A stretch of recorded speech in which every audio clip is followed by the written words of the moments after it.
Hello guys, उम्मीद है आप सब ऑफिस होंगे। क्लास आज का हमारा ऑब्जेक्टिव गोल डेटाबेस बैकअप और मेनली हम R man recovery manager backup को डिस्कस करेंगे। हम लोगों ने क्लास में डिस्कस किया था टाइप्स ऑफ बैकअप, जिनमें फिजिकल और लॉजिकल। लॉजिकल में हम लोग एक्सपोर्ट इंपोर्ट यूटिलिटी का इस्तेमाल करते हैं, बट फिजिकल की हम बात करें तो फर्दर टू टाइप्स हैं: यूजर मैनेजर, यूजर मैनेज्ड और रिकवरी मैनेजर। यूजर मैनेजर में मैनुअली यूजर डेटाबेस परफॉर्म करता है, उसमें फर्दर टू टाइप्स आ जाती हैं, जिनमें hot and cold. Hot online, cold offline. Online को हम इनकंसिस्टेंट बैकअप भी कहते हैं, ऑफलाइन को हम लोग कंसिस्टेंट बैकअप भी कहते हैं। तो आने वाली वीडियोस में हम लोग hot and cold database perform करेंगे। आज की डेट में हमारा फोकस है आरमैन पे। इसमें क्या होता है कि जब हम लोग एसक्यूएल ओरेकल इंस्टॉल करते हैं तो बाय डिफ़ॉल्ट हमें आरमैन टूल मिल जाता है। सो गाइस, अगर आप लोग सर्च बार पे जाएं और यहाँ पे टाइप करें आरमैन, तो ये आप लोग देख रहे हैं आरमैन रन कमांड। सो यहाँ से आप लोग जो है वो आरमैन, यानी कि ये एक ऐसा टूल है जिससे आप बैकअप ले सकते हैं। ये एक टूल जो बाय डिफ़ॉल्ट ओरेकल वालों ने प्रोवाइड कर दिया हुआ है। तो इस पे काम करने से पहले कुछ टर्मिनोलॉजी हैं, हम उनको डिस्कस कर लेते हैं। तो सबसे पहले ये एक कमांड है, आपको पता है, सिस्टम में एंटर होने के लिए। तो जस्ट गाइस, सबसे पहले आप लोग सर्च करें एसक्यूएल कमांड, ठीक है, रन एसक्यूएल कमांड लें। यहाँ पे वो क्वेरी मैंने, आप कनेक्ट कंप्लीट भी लिख सकते हैं शॉर्ट फॉर्म में, connect slash S system dBA enter. तो मैं कनेक्ट हो चुका हूँ।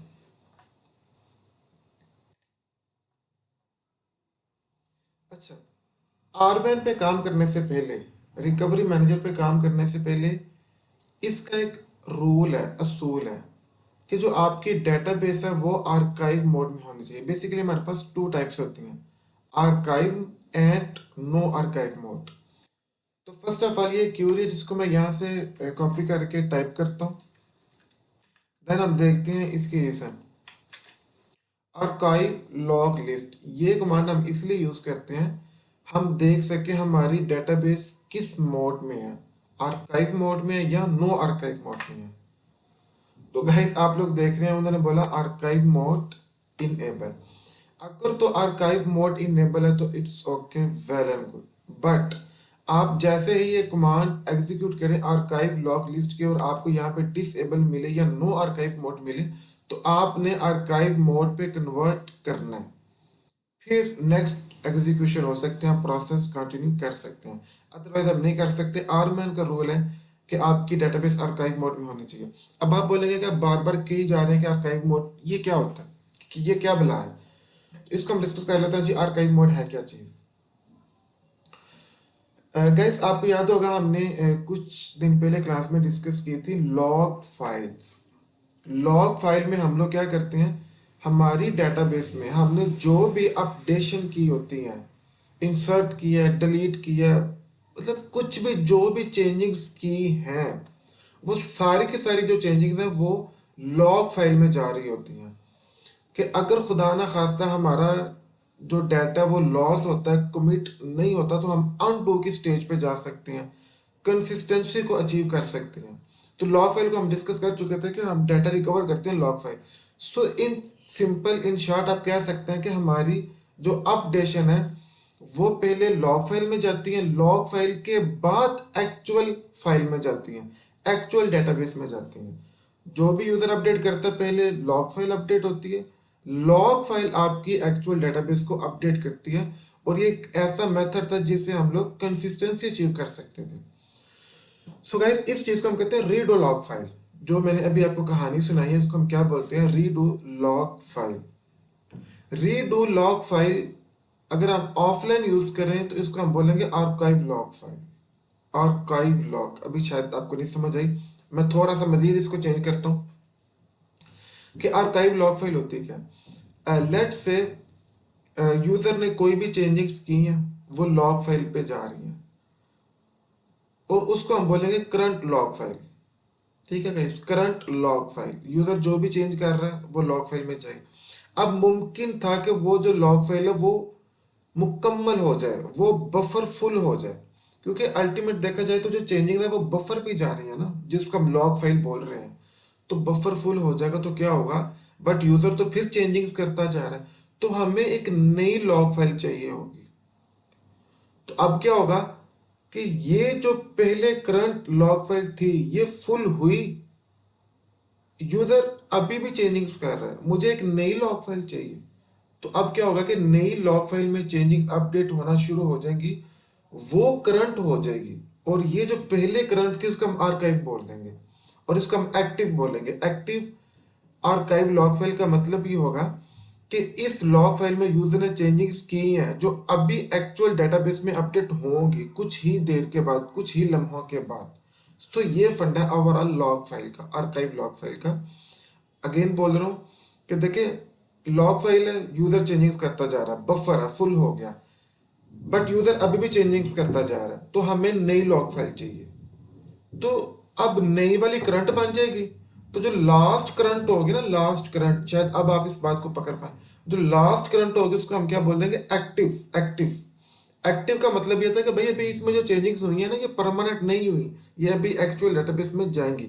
तो इस तरीके से हमारे पास आर्काइव लॉग फाइल्स बनती जाती हैं। ठीक है, एक करंट होगी, एक मतलब करंट वो होगी कि जिस पे अभी डाटा अपडेट हो रहा है उसको हम करंट बोलेंगे, और लास्ट करंट को आप लोग कह सकते हैं कि हमारी एक्टिव आर्काइव लॉग फाइल है। सो ये एक रीडू लॉग फाइल कहते हैं इसको, इसके ऑफलाइन फॉर्म हम लोग आर्काइव लॉग फाइल। तो लॉग फाइल का बेसिक फंडा ये होता है, अगेन इन शॉर्ट में बोल दूं, जो चेंजिंग्स कर रहे हैं भाई वो आपकी लॉग फाइल में जा रही है। अब होता क्या है, इनके जो आर्काइव लॉग फाइल है ना, ये ऑनलाइन डेटाबेस के लिए, ऑनलाइन डेटाबेस बैकअप के लिए जरूरी है। यानी कि हॉट, जब हम लोग नेक्स्ट वीडियो में परफॉर्म करेंगे हॉट बैकअप, तो तब भी हमें ये चेक करना पड़ेगा कि हमारी डेटाबेस आर्काइव लॉग मोड में होनी चाहिए। क्योंकि अगर हमारी डेटाबेस आर्काइव लॉग मोड में नहीं होगी तो इसका मतलब है कि रीड लॉग फाइल नहीं बन पा रही है आपकी। इसका मतलब क्या है कि आप जो अपडेट कर रहे हैं वो किसी भी लॉग फाइल में नहीं जा रहा, तो आप डेटाबेस का बैकअप नहीं ले सकते, इम्पॉसिबल। हाँ, हम ऑफलाइन बैकअप तो ले सकते हैं, लेकिन ऑफलाइन बैकअप के कुछ नुकसान भी हैं जो हम आने वाले दिनों में देखेंगे भी। लेकिन हम ऑनलाइन बैकअप परफॉर्म नहीं कर सकते अनटिल अनलेस कि हम लॉग फाइल मेंटेन ना करें। ठीक, वन लाइन में अगर बोलूं कि भाई अगर आपने बैकअप परफॉर्म करना ऑनलाइन, तो आप लोगों को लॉग फाइल मेंटेन करना पड़ेगी, और अगर आप लोगों ने लॉग फाइल मेंटेन करनी है तो आपकी डेटाबेस आर्काइव लॉग मोड में होनी चाहिए। So in simple, archive log mode का फायदा यह है कि हम लोग ऑनलाइन डेटाबेस बैकअप ले सकते हैं। इसके अलावा आपको पता है हमारे पास लॉग फाइल मेंटेन हो रही है, तो किसी भी वक्त अगर हमारी डेटाबेस क्रैश करती है तो हम लोग इजीली उसको रिकवर कर सकते हैं। डिसएडवांटेज ये है कि हमारे पास एक्स्ट्रा लॉग फाइल बनती है, तो ऑफ कोर्स हमें एक्स्ट्रा स्पेस भी रिक्वायर्ड होगी। अगर हम लोग नो आर्काइव मोड की बात करें तो इसमें आपको याद होगा कि ऑफलाइन बैकअप ले सकते हैं। अब जब हम ऑफलाइन बैकअप की बात करते हैं, तो लेट से मैंने आज की डेट में बैकअप लिया और मेरा प्लान ये था कि मैं नेक्स्ट बैकअप नेक्स्ट वीक लूँगा। सो आज से लेकर नेक्स्ट वीक बैकअप लेने तक दरमियान में अगर कहीं भी डेटाबेस क्रैश कर गई तो ये डाटा मैं रिकवर नहीं कर सकता। यानी कि आप लोग पहली रिकवरी से अगली रिकवरी तक तो डाटा को रिकवर कर सकते हैं, लेकिन दरमियान में जो टाइम आपने मिस किया वो बैकअप आप कभी नहीं कर सकते। तो ये सबसे बड़ा लॉस है नो आर्काइव लॉग का या ऑफलाइन। हाँ, ऑफलाइन बैकअप का एक फायदा जरूर है कि कंसिस्टेंसी रहती है, उसका हम वैसे क्लास में डिस्कस कर भी चुके हैं, फिर कर लेंगे। और इसका एडवांटेज ये है कि हमें एक्स्ट्रा स्पेस मेमोरी रिक्वायर्ड नहीं होती। नेक्स्ट गैस कुछ मजीद टर्मिनोलॉजी हैं।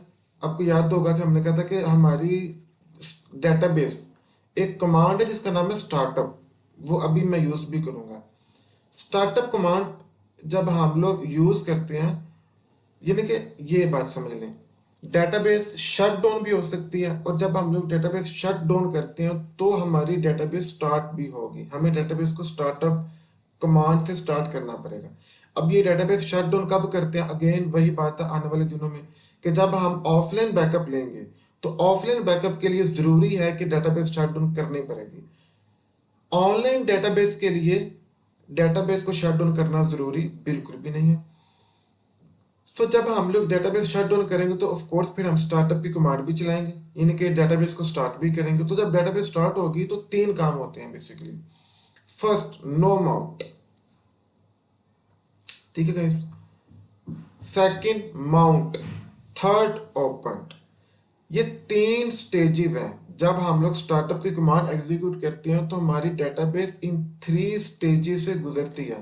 First stage no mount, second mount, third open.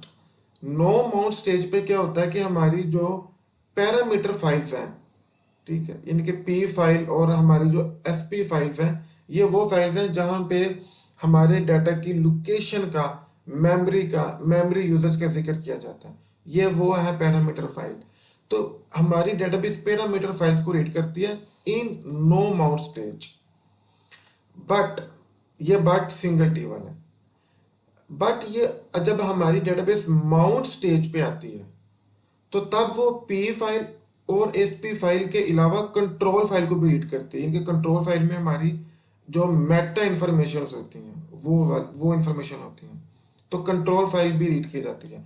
सो जब डेटाबेस ओपन स्टेज में आती है तो अब ये पी फाइल भी रीड करेगी, S P file of course, control file of course read करेगी, तो साथ ही साथ डाटा फाइल भी, जिन फाइल्स पे एक्चुअल मेरा डाटा है, और साथ ही साथ रीड लॉग फाइल भी रीड करेगी। तो डेटाबेस हमारी इन तीन स्टेजेस से गुजरती है, no mount, mount and open. So अभी गाइस मैंने बात की, हम लोगों ने एक कमांड भी चलाई, ये आप लोग देख रहे हैं, आर्काइव लॉग लिस्ट। सो आपको नजर आ रहा है कि मेरी जो डेटाबेस है वो आर्काइव मोड उसका इनेबल है। बट अगर लेट से आपका डिसेबल होता है तो आपको क्या करना पड़ेगा? आपको ये स्टेप्स परफॉर्म करने पड़ेंगे। सबसे पहले डेटाबेस को शट डाउन करना पड़ेगा। डेटाबेस शट डाउन करने के बाद आपको कमांड चलानी पड़ेगी स्टार्टअप माउंट की, या जस्ट स्टार्टअप भी चला लेंगे तो एक ही बात है, हो जाएगा काम सही। सेकंड कमांड आपको ये एग्जीक्यूट करनी पड़ेगी। उसके बाद आपको करना पड़ेगा अल्टर डेटाबेस आर्काइव लॉग। ठीक है, चलिए मैं कर लेता हूँ आपके सामने। आप कहेंगे कि ये हमें किस काम, डेटाबेस शट डाउन कर लेते हैं। ठीक है, शट डाउन इमीडिएट, इस कमांड के बाद मेरी डेटाबेस शट डाउन हो जाएगी। गुड, डेटाबेस क्लोज हो चुकी है। उसके बाद हम लोगों ने गाइस कमांड एग्जीक्यूट करनी है स्टार्टअप की। तो अब मेरी डेटाबेस जो है ना वो स्टार्टअप मोड में आ जाएगी। तो गाइस मेरी डेटाबेस ऑलरेडी आर्काइव मोड में है, तो मैं क्या करूंगा भला? मुझे अब नो आर्काइव मोड में करना पड़ेगा आपकी वजह से। ठीक है, ऑलरेडी आर्काइव मोड में थी ना, तो मैं नो आर्काइव मोड में करूंगा, फिर आर्काइव में करना पड़ेगा आपको बताने के लिए। आप लोगों ने जस्ट अब अल्टर डेटाबेस आर्काइव मोड कर देना, वैसे मैं आपको ये बता दूं। सेमीकोलन लगाना भूल चुके थे। ठीक है जी, डेटाबेस अल्टर्ड हो चुकी है हमारी। गुड, अब मैं डेटाबेस को ओपन करूंगा क्योंकि हमने शट डाउन किया था, फिर सेमीकोलन भूल चुके हैं हम लोग। ठीक है जी, अब अगेन मैं ये कमांड एग्जीक्यूट करने वाला हूँ। किस लिए भला? क्योंकि हमने डेटाबेस का मोड चेंज कर दिया हुआ है। ले जी, नो आर्काइव मोड डिसेबल हो चुका है ना, तो बाय डिफॉल्ट मुमकिन आपका ये आ रहा हो, बाय डिफॉल्ट मुमकिन है गाइस आपका। तो अब मैं अगेन करने लगा हूँ, कहाँ पे? मैं वापस चलता हूँ, मैंने डेटाबेस को फिर शट डाउन किया क्योंकि अब मैंने अगेन आर्काइव मोड में करना है। तो आपको अब ये समझ आ रही है कि आर्काइव मोड में कैसे करते हैं और नो आर्काइव मोड में कैसे करते हैं, इसलिए मैं स्टेप्स करके आपको दिखा रहा हूँ।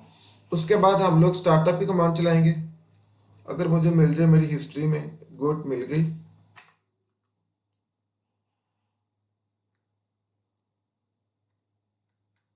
चल हो भी जा। Okay, good. नेक्स्ट मैं कमांड एग्जीक्यूट करूंगा अल्टर की, अल्टर डेटाबेस। अब नो आर्काइव पे नहीं करना, ये मुसीबत मुझे आपकी वजह से लेनी पड़ी थी। अब मैं आर्काइव लॉग में करूंगा। ओके चलें जी, गुड। डेटाबेस ओपन कर लेते हैं। मुझे लगता है ओपन वाली कमांड ना मुझे मिली है आज की डेट में। चलें जी, हम यहाँ से कॉपी कर लेते हैं, कोई बात नहीं।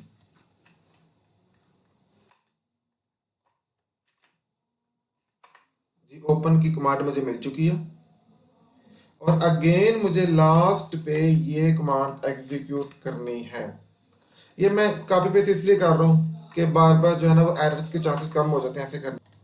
तो गाइस अभी तक हमने ये सीखा कि जब हम आर्मन रिकवरी परफॉर्म करेंगे तो हमारी डेटाबेस को आर्काइव मोड में होना चाहिए। तो आर्काइव मोड में कैसे कन्वर्ट करते हैं, नो आर्काइव में कैसे कन्वर्ट करते हैं, अभी हमने ये सब सीखा।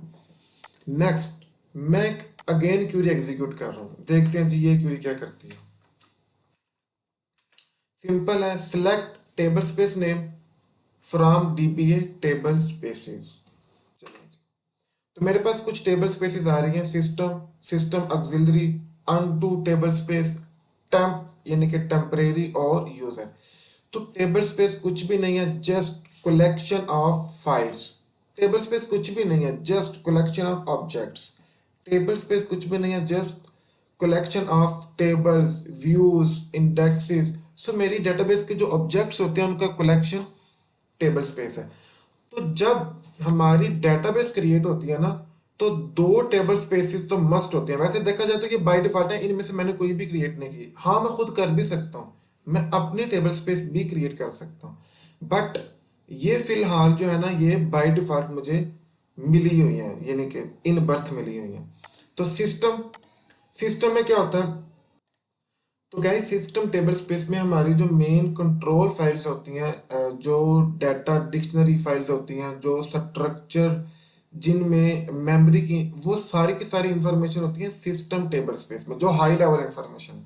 इसके अलावा सिस्टम ऑक्सिलरी, इसमें भी वही इंफॉर्मेशन होती है, जस्ट ये सिस्टम टेबल स्पेस का लोड कम करने के लिए हम लोग ये यूज कर लेते हैं। दोनों के फंडे सेम है। हाँ जब ये ओवरलोड होती है तो हम लोग सिस्टम ऑक्सिलरी का इस्तेमाल कर लेते हैं। इसके बाद है जी undo table. Undo table space में क्या होता है कि हमारी जो, आपको पता होगा कि कमिट करने से पहले कि जो इंफॉर्मेशन है उनको हम अनडू कर सकते हैं। तो ऐसी तमाम ट्रांजैक्शन जो हमारी अनडू हुई होंगी, क्योंकि आपको पता है लॉग फाइल जो इंफॉर्मेशन को या तो रीडू करती है या तो अनडू करती है, दो ही काम करती है ना, या रीडू करेगी या अनडू करेगी। अगर तो कमिट नहीं होगा तो वो अनडू कर देगी, अगर कमिट हुआ है तो वो रीडू कर देगी। तो अनडू ट्रांजैक्शन हमारी वो अनडू टेबल स्पेस पे होगी। टेम्प, जब हम कोई, आपको पता है select static from table name कर रहे होते हैं तो वो हमें टेबल की इंफॉर्मेशन आ रही होती है, तो सम हाउ हमें वो टेम्परेरी टेबल से आ रही होती है, एक्चुअल टेबल क्रिएट नहीं हुआ होता। एक्चुअल टेबल तो एक ही होता है स्टूडेंट का, स्टूडेंट का टेबल एक ही होता है। अब उस टेबल पे मैं तरह तरह की क्यूरीज परफॉर्म कर रहा हूँ, मैं कह रहा हूँ भाई मुझे वो स्टूडेंट का नेम दिखाओ जिसके नंबर मैक्सिमम है, ये मैंने अजीब क्यूरी, तो ये टेम्परेरी टेबल बनेगा। मैं कहता हूँ मुझे वो क्यूरी दिखाओ जिसमें जो स्टूडेंट है वो गुजरांवाला से आ रहे हैं, तो ये टेम्परेरी टेबल बनेगा। एक्चुअल स्टूडेंट के टेबल से जो रिकॉर्ड आ रहा होता है फिर वो टेम्परेरी टेबल की मदद से आ रहा होता है, जो हमें नजर आता है व्यू की फॉर्म में। तो जो टेम्परेरी इंफॉर्मेशन है सारी की सारी वो इस टेबल स्पेस पे होगी। इसके अलावा यूजर, हमारा फर्स्ट लेक्चर ही यूजर क्रिएट करना, यूजर को प्रिविलेजेस ग्रांट करना, तो वो इंफॉर्मेशन यूजर टेबल स्पेस पे आएंगी।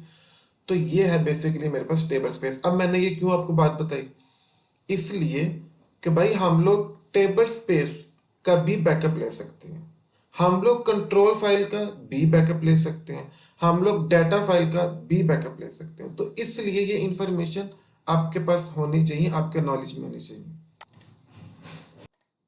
तो आप लोग देख रहे हैं table space consist of one और मोर फिजिकल डाटा फाइल्स। अभी हमने बात की है फिजिकल जो डाटा फाइल्स हैं उनका कलेक्शन। और उसने बताया कि भाई सिस्टम टेबल स्पेस और सिस्टम ऑक्सिलरी ये हमें बस मिल जाती हैं साथ, पता नहीं क्यों मिल जाती हैं, साथ मिल जाती हैं।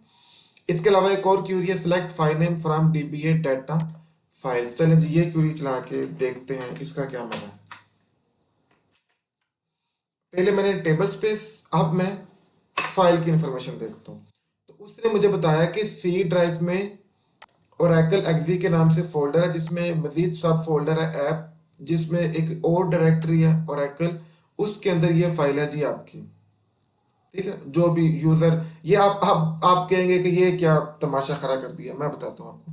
ये अगर आप लोग थोड़ा सा ऊपर की तरफ देखें ना, तो टेबल स्पेस सिस्टम, तो ये देखिएगा system.dbf, table space system auxiliary. तो यहाँ पे सिस्टम ऑक्सिलरी, यानी कि वो जो टेबल स्पेस है ना, वो किसी ना किसी जगह पे फिजिकल लोकेट तो होंगी ना। तो वो मैंने उनकी लोकेशन देखी है। सो अभी मैं बताना ये चाह रहा हूँ कि ये जो मैंने फाइल की इंफॉर्मेशन ली है ना, select file name from dBA data file, जो अभी मैंने इंफॉर्मेशन आपको दिखाई है, ये टेबल स्पेस की है। मिसाल के तौर पे, नहीं समझ आएगी आपको, हम टेबल क्रिएट करते हैं जी स्टूडेंट का, हम टेबल क्रिएट करते हैं टीचर का, हम टेबल क्रिएट करते हैं कोई भी, वो टेबल एक्चुअल कहीं ना कहीं पे एग्जिस्ट तो करेगा। बट जब हम लोग ओरेकल में क्यूरीज कर रहे होते हैं, हम तो डायरेक्ट यही करते हैं ना, सिलेक्ट स्टैटिक फ्रॉम टेबल है, तो उसकी डाटा फाइल तो कहीं ना कहीं होगी ना। तो यही मैंने अभी बात की, जो हमने टेबल स्पेस देखी ना, सिस्टम सिस्टम ऑक्सिलरी अनडू, इनकी डाटा फाइल तो एग्जिस्ट करेंगे कहीं ना कहीं पे। तो वो मैंने डाटा फाइल की इंफॉर्मेशन ली है, सिंपल। यानी कि आप ये समझें कि स्टूडेंट टेबल नेम होगा, स्टूडेंट टेबल नेम है ना, लेकिन उसकी फाइल भी होगी।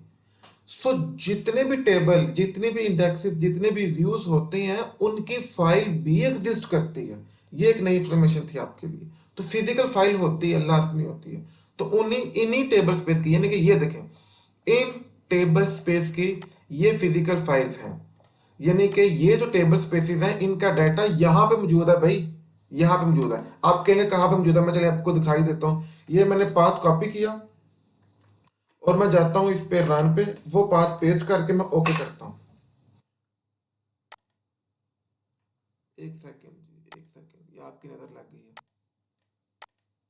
गाइस। ये पाथ मैंने किया कॉपी, अगेन मैं रन पे गया, मैंने पाथ पेस्ट किया, एंटर। ये ले, ये फाइल नजर आ रही है आपको, देखें, सिस्टम सिस्टम ऑक्सिलरी टैब, ये एक्चुअल फाइल ये मेरे सिस्टम में मौजूद है। तो यही मैं बताना चाह रहा हूँ कि भाई मैंने फाइल देखी है, कहाँ पे पड़ी है, वो मैंने क्वेरी की मदद से देख लिया, और कुछ भी नहीं है। टेबल कहीं ना कहीं तो एग्जिस्ट करेगा ना, तो वो मैंने भी आपको दिखा भी दी है। सो अभी होपफुली आपको समझ आ चुकी होगी। नेक्स्ट क्या है देखते हैं। नेक्स्ट कहते हैं जी, select name from we dollar control file. तो पहले तो मुसीबत करी होगी ना वी डॉलर की, कि आज से पहले हमने वी डॉलर देखे नहीं होगा। तो चले मैं बताता हूँ वी डॉलर क्या है। पहले ये कमांड चला ही लेते हैं इसको एक दफा जी। तो ये देखें, उसने कंट्रोल डॉट डीपीएफ कंट्रोल, अब आपको पता है कंट्रोल फाइल क्या होती है, हम बात कर चुके हैं, क्लास में भी की थी। तो मैं अब ये आपको कहानी पे सुना रहा हूँ कि select name from we dollar control file. भाई कंट्रोल फाइल का भी हम बैकअप ले सकते हैं। तो जिन जिन फाइल्स का बैकअप ले सकते हैं, वो फाइल मैं दिखा रहा हूँ आपको कि वो फाइल देख लें। आर मैन की मदद से हम इन्हीं चीज़ों का बैकअप लेंगे अभी कुछ देर के बाद, कुछ ही लम्हों के बाद। तो वो मैं इंफॉर्मेशन आपको दिखा रहा हूँ कि भाई आप कंट्रोल फाइल का ले सकते हैं, आप टेबल स्पेस का ले सकते हैं, आप रीडू लॉग फाइल का ले सकते हैं, आप डाटा फाइल का, किसी भी चीज़ का, आप फुल डाटाबेस का बैकअप भी ले सकते हैं। उस पर भी हम देखेंगे। तो ये अब आपकी चॉइस है, आपकी मर्जी है। तो ये कंट्रोल फाइल है जी, जो उसने आपको उसकी इंफॉर्मेशन दिखा दी कि भाई फिजिकली ये कंट्रोल फाइल यहाँ पे एग्जिस्ट करती है। हाँ, अगर आपने देखनी है, सिंपल वो तरीका है, इसका भी पाथ कॉपी करें, रन पे जाएं, पेस्ट करें, एंटर कर दें, तो ये देखें आपको कंट्रोल फाइल मिल चुकी है। सिंपल। चलें जी, अब वो जो मैं अभी ये बता रहा था, वी डॉलर का मतलब है डायनामिक व्यू। वी डॉलर का मतलब है गाइस डायनामिक व्यू। ये डायनामिक व्यू मैं एक मिनट में समझा देता हूँ आपको। इसका मतलब ये होता है कि ये इंफॉर्मेशन, देखिए कंट्रोल फाइल की इंफॉर्मेशन लम्हा बा लम्हा, टाइम टू टाइम, बल्कि मिनट टू मिनट चेंज होती रहती है। क्यों, कैसे? देखिए, मैंने डेटाबेस में कुछ भी परफॉर्म किया तो कंट्रोल फाइल ने अपडेट हो जाना है। ये मेन हाई लेवल की फाइल्स होती हैं, यानी कि हमारी जो डेटाबेस की मेन इंफॉर्मेशन हैं वो कंट्रोल फाइल के पास ही तो है। तो मैंने कोई टेबल पे चेंजिंग्स किया ना, तो कंट्रोल फाइल ने अपडेट हो जाना है कि भाई इसने चेंजिंग्स कर दी हैं। तो इसलिए इसको हम डायनामिक व्यू लेते हैं। डायनामिक व्यू इसलिए होती है कि ये अप टू डेट रहती हैं, अप टू डेट। जैसे ही मैंने कुछ चेंजिंग की, इसने अपडेट हो जाना है। मैंने कुछ चीज़ें इंसर्ट की, इसने अपडेट हो जाना है, मैंने कुछ डिलीट किया, इसने अपडेट हो जाना है। तो इसलिए इसको हम डायनामिक परफॉर्मेंस कहते हैं कि ये ऑटोमेटिक अप टू डेट है। चलिए देखते हैं बुक क्या कहती है आपकी। Oracle server contain a set of underlying views, ये काफी सारी होती हैं जी डायनामिक, जिनको हम व्यूज कहते हैं ना वी डॉलर के साथ। मेंटेन बाय द सर्वर, देखिए ये सर्वर मेंटेन कर रहा है, अपडेट सर्वर करता है, हम अपडेट नहीं करते। एक तो ये खूबसूरती है इसकी, टेबल को हम अपडेट करते हैं लेकिन कंट्रोल फाइल ऑटोमेटिक अपडेट होती है। यूजर अपडेट नहीं करता, सर्वर अपडेट करता है in short. And accessible to the database administrator user, और इसको सिर्फ डेटाबेस एडमिनिस्ट्रेटर ही एक्सेस कर सकता है इन फाइल्स को, आम नॉर्मल कॉमन यूजर इनको एक्सेस नहीं कर सकता। These views are called dynamic performance views because they are continuously updated while a database is open in use। कहता है आपकी डेटाबेस ओपन है और वो यूज हो रही है तो ये फाइल्स अपडेट होती रहती हैं, और ये सर्वर अपडेट कर रहा होता है, हम लोग नहीं कर रहे होते। तो ये एक चूंकि नई चीज थी आपके लिए, इसको हमने डिस्कस कर लिया। हाँ जी देखें, अब ये क्या नई नया तमाशा, चलें देख लेते हैं जी इसको भी। ये मैं क्यों दिखा रहा हूँ आपको, क्योंकि हम इसका भी डेटाबेस का बैकअप ले सकते हैं, इसलिए ये इंफॉर्मेशन हम लोग देख रहे हैं।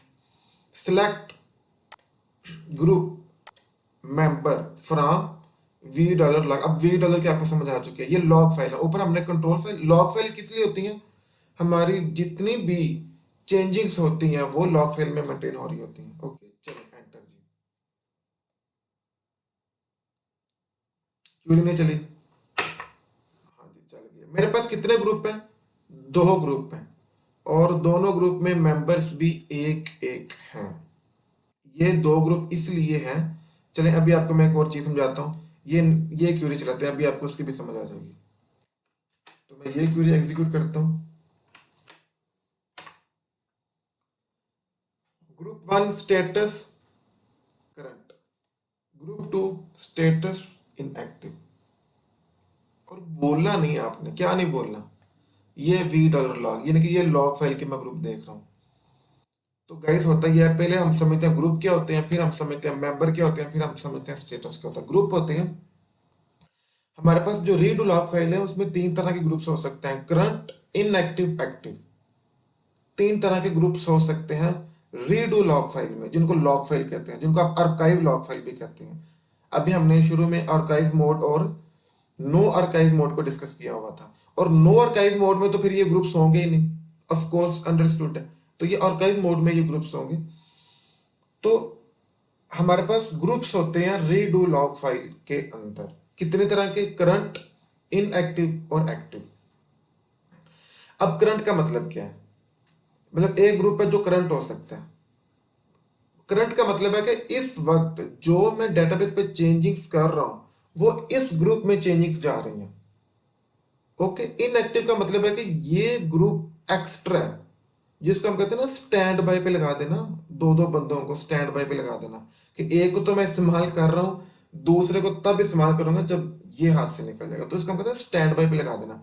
तो इनएक्टिव का मतलब है कि भाई मेरे पास, या यूं समझ लें कि हमारे पास दो गाड़ियां हैं, एक को हम इस्तेमाल कर रहे हैं, अगर कभी ऐसा होगा कि इसका इस्तेमाल खत्म हो जाए या इसने गड़बड़ की, तो हम दूसरी बाइक यूज कर लेंगे, दूसरी गाड़ी यूज कर लेंगे।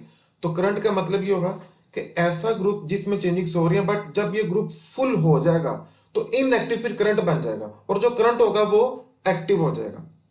समझे इस चीज की, नहीं है, यानी कि देखिए करंट है ना, तो मेरी चेंजिंग्स करंट में हो रही है, ये बफर है, ये फुल हो गया, क्या ख्याल है, फुल हो गया। अब बाकी की जो चेंजिंग है ना वो ये जो ग्रुप टू है इसमें होगी, और तब ग्रुप टू एक्टिव नहीं करंट बन जाएगा, क्या बन जाएगा, करंट।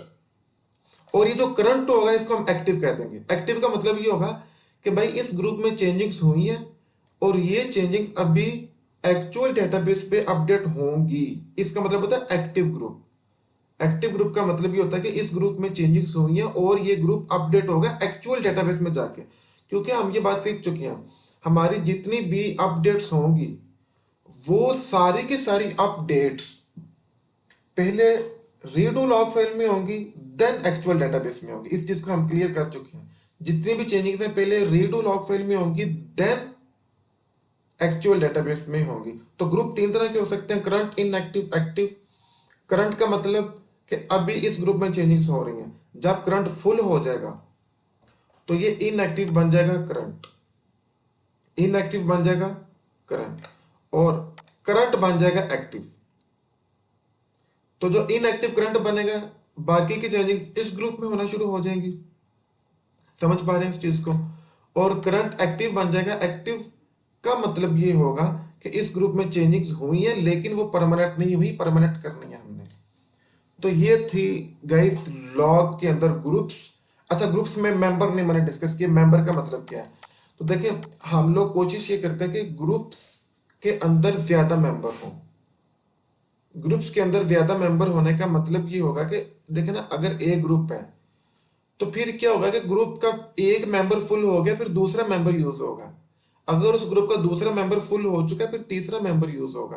तो इस तरीके से हम एफिशिएंसी इंक्रीज कर सकते हैं अपनी। तो ग्रुप के मेंबर एक भी हो सकते हैं, दो भी, तीन भी हो सकते हैं। अभी तो हम बात करें ग्रुप फुल हो जाते हैं तो हम नेक्स्ट दूसरे ग्रुप में मूव करते हैं। फिर हम ग्रुप के अंदर मेंबर की बात करेंगे कि मेंबर फुल हो जाएगा तो फिर नेक्स्ट मेंबर की तरफ हम लोग मूव करेंगे। चलिए गैस, नेक्स्ट देखते हैं क्या हमारे पास। जी ठीक है, ये कुछ इंफॉर्मेशन थी जो आपके पास होनी चाहिए थी। अब आते हैं असल चीज की तरफ। गैस, अब हम जंप करेंगे आरमैन रिकवरी टूल की तरफ। तो ये मेरा एसक्यूएल था और ये रहा मेरा आरमैन। तो सबसे पहले जो मैं क्यूरी रन करूंगा, ये देखें, कनेक्ट टारगेट सिस्टम ओरेकल। यानी कि मैंने डेटाबेस कनेक्ट करने के लिए ये क्वेरी का मैं इस्तेमाल करूंगा। कनेक्ट हो चुका है हमारा टारगेट, इट्स ओके। उसके बाद एक नई क्वेरी जो सबसे पहले मैं रन करूंगा, रिपोर्ट स्कीमा। देखते हैं जी इसको रन करने के बाद क्या होगा। तो जब मैंने रिपोर्ट स्कीमा किया तो आरमैन ये टूल है जो मुझे बताता है कि भैया आपके पास ये टेबल स्पेसिस मौजूद हैं और ये फाइल्स मौजूद हैं। देखें, डाटा फाइल्स भी वो बता रहा है। और मजे की बात देखें, उसने टेबल स्पेस का नाम बताया, उस टेबल स्पेस की फिजिकल एग्जिस्टेंस बताई, उस टेबल स्पेस का साइज बताया, और उस टेबल स्पेस की फाइल का नेम भी बताया। चार चार इंफॉर्मेशन दे रहा है एक साथ मुझे। साइज भी बता रहा है टेबल स्पेस का, टेबल स्पेस की फिजिकल एग्जिस्टेंस जिसको हम डाटा फाइल कहते हैं, और उसकी फाइल का नेम यानी कि नंबर भी बताता है मुझे।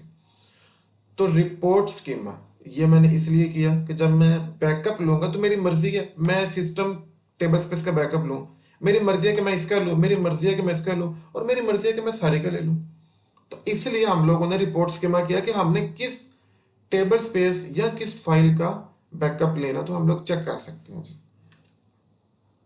लिस्ट बैकअप ऐसी कमांड है कि जब हमने प्रीवियस बैकअप्स लिए होंगे तो हमें नजर आ जाएगा।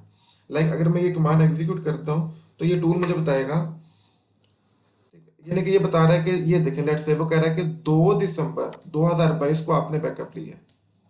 सही बात है। और बैकअप बता रहा है मैंने, बैकअप की टाइप है जी इंक्रीमेंटल।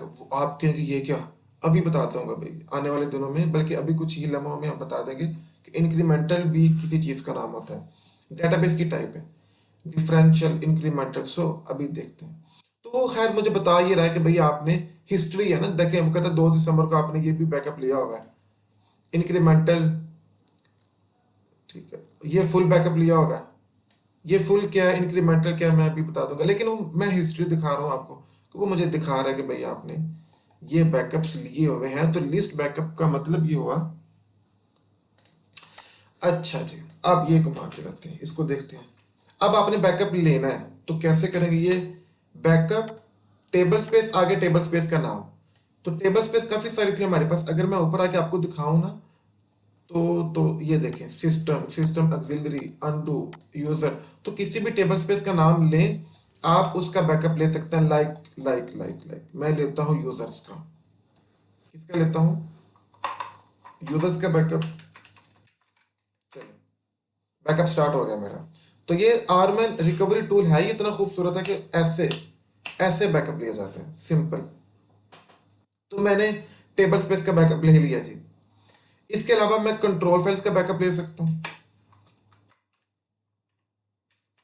ठीक है, मैंने कहा भाई बैकअप ले लो करंट कंट्रोल फाइल जो भी है। तो आप लोग, अभी हमने ऊपर देखा कि टेबल स्पेस का बैकअप कैसे लेते हैं, ये हम कंट्रोल फाइल का बैकअप ले रहे हैं जी। ठीक है।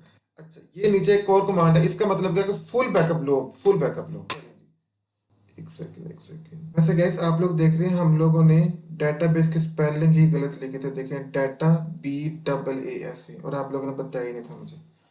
सो अभी मैंने गूगल से चेक किया तो स्पेल मिस्टेक थी मेरी, बैकअप डेटाबेस जस्ट। तो अब हमारी फुल डेटाबेस का बैकअप हो चुका है, स्टार्ट हो रहा है, अभी एंड भी हो जाएगा। तो इससे पता चला कि सिंटेक्स एरर नहीं आप लोगों ने करना, डेटाबेस बैकअप नहीं करना, डेटाबेस बैकअप जी। तो मेरी डेटाबेस का बैकअप हो चुका है। अभी हमने क्या सीखा जरा देखिएगा। हम लोगों ने कहा कि अगर हमने स्पेसिफिक टेबल स्पेस का बैकअप लेना है तो ये कमांड है, कंट्रोल फाइल का लेना है तो ये कमांड है, फुल लेना है तो ये कमांड है, ये एक ए निकाल के। ओके जी, अब नेक्स्ट ये देखिएगा, ये बहुत ज़बरदस्त चीज़ है। हम डेटाबेस का बैकअप ले सकते हैं इंक्रीमेंटल भी। इंक्रीमेंटल बैकअप की टू टाइप्स होती हैं, डिफरेंशियल और कम्युलेटिव। अब दोनों में क्या फ़र्क है, डिफरेंशियल इंक्रीमेंटल में और कम्युलेटिव में।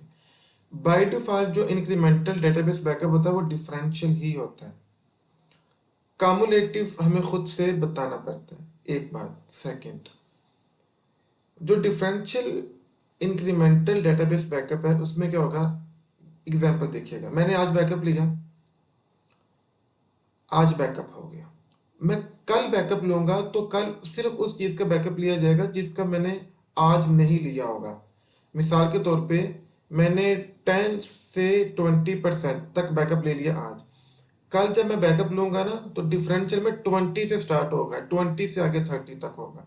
परसों लूंगा तो 30 से आगे 40, यानी कि जिस चीज़ का बैकअप ले लिया होगा उसका दोबारा नहीं लिया जाएगा।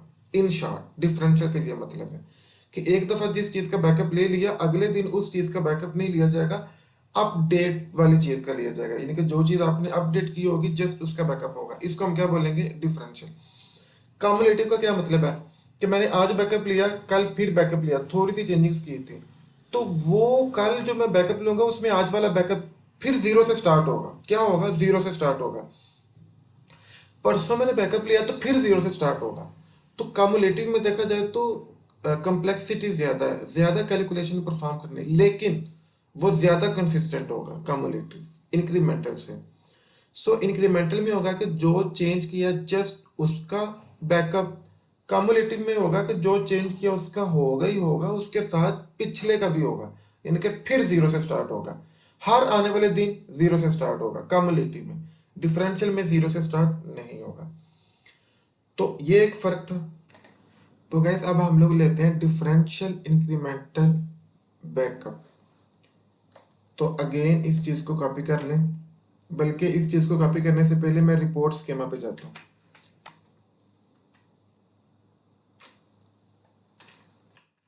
रिपोर्ट स्कीमा से हम देखते हैं फाइल, तो हमारे पास फाइल 1, फाइल 2, 3, 4, 4 फाइल्स हैं फिलहाल इस वक्त। तो आप क्या करते हैं जी, ये लें, कमांड कॉपी करें, यहाँ पे पेस्ट करें, बैकअप इंक्रीमेंटल लेवल 1, 0 भी हो सकता है 1 भी हो सकता है, डाटा फाइल 1, ये देखें डाटा फाइल 1, 2, 3, 4। तो लेट से मैं यहाँ पे डाटा फाइल 3, तो उस पर्टिकुलर फाइल का इंक्रीमेंटल डेटाबेस लग जाएगा। ठीक है, इंक्रीमेंटल बैकअप, एंटर, बैकअप हो चुका है जी। अब बाय डिफॉल्ट ये डिफरेंशियल बैकअप हो रहा है। नेक्स्ट डे मैं जब ये लूंगा तो जो चेंजिंग्स, जो अपडेशन होगी जस्ट उसी का बैकअप लिया जाएगा। इसी तरह गाइस बाय डिफॉल्ट डिफरेंशियल होता है, बट अगर आप लोग कम्युलेटिव इंक्रीमेंटल बैकअप लेना चाह रहे हैं तो लेवल 1 के बाद आप ये जो है ना कम्युलेटिव डेटाबेस को ऐड कर लीजिए। तो इस तरीके से आप कम्युलेटिव डेटाबेस भी ले सकते हैं। कंसेप्ट हम लोग समझ चुके हैं इसका। ये तो हो गया डेटाबेस बैकअप। अब हम चलते हैं डेटाबेस रिकवरी वाले फंडे की तरफ। लेट से किसी भी रीज़न की वजह से हमारी जो है ना वो डेटाबेस खतरे में चली जाती है, तो हम लोग क्या करेंगे, हम शट डाउन कर देते हैं डेटाबेस को जी।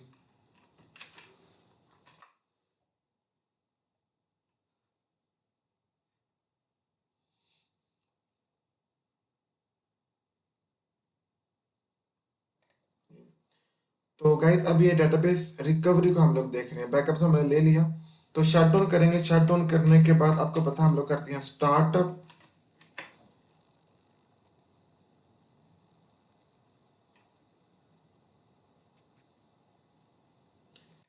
स्टार्टअप के बाद गाइस हम लोग डेटाबेस को करेंगे रीस्टोर।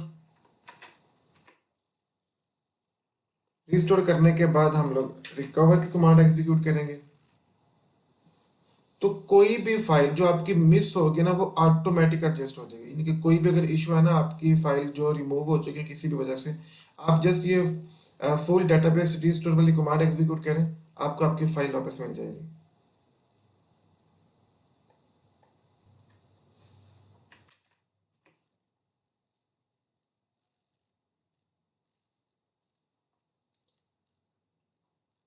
ओके, तो लास्ट में आप जो है ना डेटाबेस ओपन कर लें और जो है ना आपकी चेंजिंग्स आ चुकी होंगी। तो ये फुल डेटाबेस रिकवरी का ये मेथड है। इसके अलावा आपने टेबल स्पेस रिस्टोर करनी है, लाइक अगर वो गुम गई है तो आप लोग ये वाली कमांड एग्जीक्यूट कर सकते हैं, अगेन रिस्टोर टेबल स्पेस, यानी कि ये टेबल स्पेस का नेम है यूज़र। आप कोई भी स्पेसिफिक जो है ना टेबल स्पेस को रिस्टोर कर सकते हैं, फिर इसको हम रिकवर करेंगे, और कोई फ़र्क नहीं है, बस ये दो कमांड्स ही हैं। इसके अलावा अगर आप लोग जो है ना वो ऑफलाइन की बात कर रहे हैं, वो ऑनलाइन की थी बात, आई थिंक सो जी, ये ऑनलाइन टेबल स्पेस थी, ये ऑफलाइन है। तो ऑफलाइन के लिए आप लोग ये कमांड यूज़ कर सकते हैं। ठीक है गाइस, सिंपल वही चीज़ है, कोई ख़ास डिफरेंस नहीं है इसमें भी। तो इसी तरह आप लोग डाटा फाइल्स को अगर आप लोग रिस्टोर करना चाहते हैं तो ये चीज़ है। इसमें भी अगेन वही कमांड था, ये उसने बकायदा डाटा फाइल का बताया पाथ। ठीक है, इस डाटा फाइल को वो चाह रहा है कि रिस्टोर करें, आप लोग इसका नंबर भी बता सकते हैं। ठीक है, उसी का फिर उसने उसको रिकवर कर लिया। तो सिंपल गाइस ये थी डेटाबेस का बैकअप और उसकी रिकवरी कैसे करते हैं। अब तक के लिए इतना ही, अल्लाह हाफ़िज़।